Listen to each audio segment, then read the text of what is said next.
Super star படத்தை பாரு, காதல் மன்னன் படத்தை பாரு. பொம்மை பொம்மை ஓடியாங்க ஓடியாங்க. எனக்கு இது வாங்க.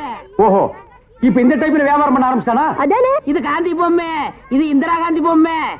அட உங்க எடுப்பு சோறு. இது ராஜீவ் காந்தி பொம்மை. இத புடி. டேய், உயிரோட இருந்தவங்க எல்லாம் சுட்டு பொம்மையாக்கி இப்ப தெருவா வியாபாரம் பண்ணிட்டு இருக்கீங்களா? இப்படி பிற்காலத்துல வரும்னு தெரிஞ்சுதான் ஒருத்தர் முன்கூட்டியே பொம்மைன்னு பேரே வச்சுக்கிட்டாரு. இங்க பாருங்க, அரசியல் பேசாதீங்க, எனக்கு பிடிக்காது. டேய், உனக்கு பிடிக்கலன்னா விட்டுருவாங்களா? 8 அணா கொடுத்து பருப்பு வாங்குறியே, அந்த விலைவாசியில அரசியல் கலந்துருக்குடா. அதெல்லாம் எனக்கு தெரியாதா? பொம்மை பொம்மை, அழகான பொம்மை.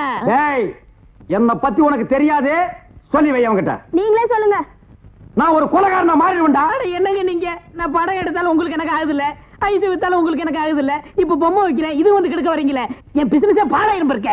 ஓ, இவர் பெரிய லெதர் பிசினஸ் மேனு, இங்கிலாந்துக்கு கப்பல் கப்பலா ஏற்றுமதி பண்றாரு.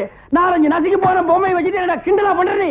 யோ, நீ வேணா வேற ஏரியால போய் வியாபாரம் பண்ணலாம்ல. வேற ஏரியா சட்டசபையில போய் விக்க முடியும்? நாயே, சட்டசபையில இதெல்லாம் விக்குமாடா? அங்க என்னென்ன விக்கும்னு கேளு.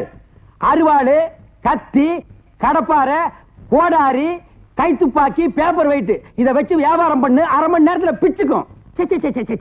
நாட்டுக்கு நல்லது சொல்லி பிள்ளைங்களுக்கு இந்த பொம்மையை வச்சு அறிவு விடலாம்னா அதை கெடுத்து போடுறீங்களே. என்னது? நாட்டுக்கு நீ நல்லது சொல்றியா? பையங்களுக்கு இந்த பொம்மையை வச்சு நீ அறிவுரை சொல்றியா? இது யாரு பொம்மை? தாடி வச்சவர. இந்த தாடி வச்சது தெரியாதா? இவர் தெரியாதே? தெரியலையே ராஜா. இவர் தெரியலையா? தெரியலையம்மா. டி ராஜேந்திர. ஐயோ, எங்க போனாலும் யாராவது கிடைக்கிறாரு. ஐயோ ஐயோ ஐயோ.